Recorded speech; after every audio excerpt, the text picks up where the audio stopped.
ಓಂ ಶ್ರೀ ಗುರುಭ್ಯೋ ನಮಃ. ಶ್ರೀಮದ್ಭಗವದ್ಗೀತಾ 4ನೇ ಅಧ್ಯಾಯ 5ನೆಯ ಶ್ಲೋಕ. Shri ಭಗವಾನುವಾಚ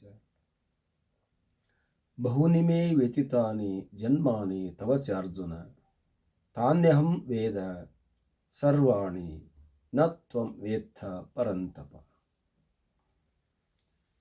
Sri Bhagavan said, Arjuna, you and I have passed through many births. I remember them all. You do not remember, O chastiser of foes. ನೋಡು ಅರ್ಜುನ, ಈ ಹಿಂದೆ ನನಗೂ ನಿನಗೂ ಬಹಳಷ್ಟು ಜನ್ಮಗಳು, ಸಾವಿರಾರು ಲಕ್ಷ ಜನ್ಮಗಳು ಕಳೆದು ಹೋಗಿವೆ. ಆ ಜನ್ಮಗಳನ್ನು ನಾನು ತಿಳಿದಿರುವೆನು, ಆದರೆ ನೀನು ಅವುಗಳನ್ನು ಮರೆತಿರುವೆ.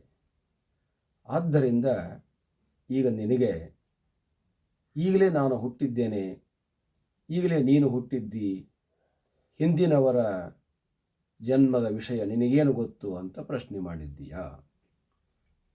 ಆದ್ದರಿಂದ ನಾನು ತಿಳಿದಿರುವುದರಿಂದ ಹೇಳ್ತಾ ಇದ್ದೇನೆ, ನಾವು ಈ ಒಂದು ಜನ್ಮವನ್ನು ತೊಟ್ಟು ಈ ಭೂಮಿ ಮೇಲೆ ಬಂದಿಲ್ಲ, ಬಹಳ ಜನ್ಮಗಳು ನಮಗೆ ಕಳೆದು ಹೋಗಿವೆ. ಈ ಜಗತ್ತು ಹುಟ್ಟಿದಾಗಿನಿಂದಲೂ ಕೂಡ ನಾವು ಇಲ್ಲಿ ಹುಟ್ಟುತ್ತಿದ್ದೇವೆ, ಸಾಯುತ್ತಿದ್ದೇವೆ. ಈ ಜಗತ್ತು ಹುಟ್ಟಿದಾಗಿನಿಂದ ನಾವು ಕೆಲಸ ಕರ್ಮಗಳನ್ನು ಮಾಡ್ತಾ ಇದ್ದೇವೆ, ಅವುಗಳ ಸುಖಗಳನ್ನು ದುಃಖಗಳನ್ನು ಅನುಭವಿಸ್ತಾ ಇದ್ದೇವೆ. ಹಾಗೆ ನೀನಾದರೂ ಕೂಡ ಈ ಜನ್ಮಗಳನ್ನು ಹೊಂದಿದ್ದೀಯಾ, ಆ ಸುಖ ದುಃಖಗಳನ್ನು ಅನುಭವಿಸಿದ್ದೀಯಾ? ಇದೊಂದೇ ಜನ್ಮ ಬಂದಿದೆ ಅಂತ ನಮಗೆ ಅಂದುಕೊಳ್ಳಬಾರದು. ಆದ್ದರಿಂದ ಜನ್ಮಗಳು ನಿರಂತರವಾಗಿ, ಇವು ಅವ್ಯಾಹತವಾಗಿ ಎಲ್ಲರಿಗೂ, ಎಲ್ಲ ಜೀವಿಗಳಿಗೂ ಸುತ್ತುತ್ತವೆ. ಚಕ್ರವತ್ ಪರಿವರ್ತಂತೆ.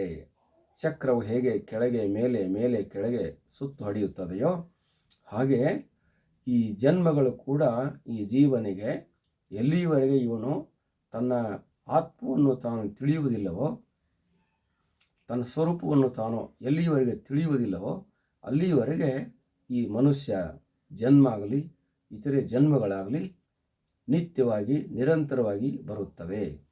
84 ಲಕ್ಷ ಜೀವರಾಶಿಗಳು, ಆ ಎಲ್ಲ ಜೀವರಾಶಿಗಳ ಸಂಬಂಧವಾಗಿ ಜನ್ಮಗಳು ಪ್ರತಿಯೊಂದು ಜೀವಿಗೆಯೂ ಕೂಡ ಬಂದು ಹೋಗುತ್ತವೆ. ಅವೆಲ್ಲವುಗಳು ಕೂಡ ಆಗಮಃ ಅಪಾಯನಃ ಅಂತ ಹಿಂದೆ ಹೇಳಲಾಗಿದೆ. ಜನ್ಮಗಳು ಆಗಮವಾಗಿವೆ, ಅಪಾಯನಗಳಾಗಿವೆ. ಆದ್ದರಿಂದ ಇದೊಂದೇ ಜನ್ಮ ಬಂದಿದೆ ಎಂದು ನಾವು ತಿಳಿಯಬಾರದು. ಇನ್ನು ಮುಂದೆಯೂ ಕೂಡ ನಮಗೆ ಮತ್ತು ಜನ್ಮಗಳು ಬರುತ್ತವೆ ಮತ್ತು ಹೋಗುತ್ತವೆ. ಹಾಗಾಗಿ ಹೋಗು ಬರುವ ಜನ್ಮಗಳನ್ನು ಮುಂದಿರಿಸಿಕೊಂಡು ನಾವು ದುಃಖವನ್ನಾಗಲಿ, ಸುಖವನ್ನಾಗಲಿ, ಸಂತೋಷವನ್ನಾಗಲಿ, ನಷ್ಟವನ್ನಾಗಲಿ, ಕಷ್ಟವನ್ನಾಗಲಿ ಆಯಿತು ಅಂತ ತಿಳಿಯಬಾರದು. ಈ ಜನ್ಮಗಳು ಜ್ಞಾನ ಆಗುವವರೆಗೆ, ತನ್ನ ಅರಿವು ತನಗಾಗುವವರೆಗೆ ಬರುತ್ತವೆ, ಹೋಗುತ್ತವೆ. ಆದ್ದರಿಂದ ನೀನು ನಿನ್ನ ಅರಿವನ್ನು ನೀನು ಮಾಡಿಕೊಂಡು, ನಿನ್ನ ಜ್ಞಾನವನ್ನು ನೀನು ಮಾಡಿಕೊಂಡು ಮುಕ್ತನಾಗಬೇಕಾಗಿರುವಂಥದ್ದು. ಈ ಹೋಗುವ ಬರುವ ಜನ್ಮಗಳ ಕುರಿತು ಯೋಚನೆ ಮಾಡಬಾರದು. ನಾವು ಮತ್ತೆ ಹುಟ್ಟುತ್ತೇವೆ, ಬರುತ್ತೇವೆ ಅನ್ನುವುದನ್ನು ಮರೆಯಬಾರದು. ಹಿಂದೆಯೂ ಕೂಡ ನಾವು ಇದ್ದೀವಿ ಅನ್ನುವುದನ್ನು ಮರೆಯಬಾರದು ಅಂತ ಭಗವಂತನು ಇಲ್ಲಿ ಹೇಳುತ್ತಿದ್ದಾನೆ ಎಂಬ ಅಭಿಪ್ರಾಯದೊಂದಿಗೆ ವಿರಮಿಸುತ್ತೇನೆ. ಹರಿ ಓಂ ತತ್ಸತ್.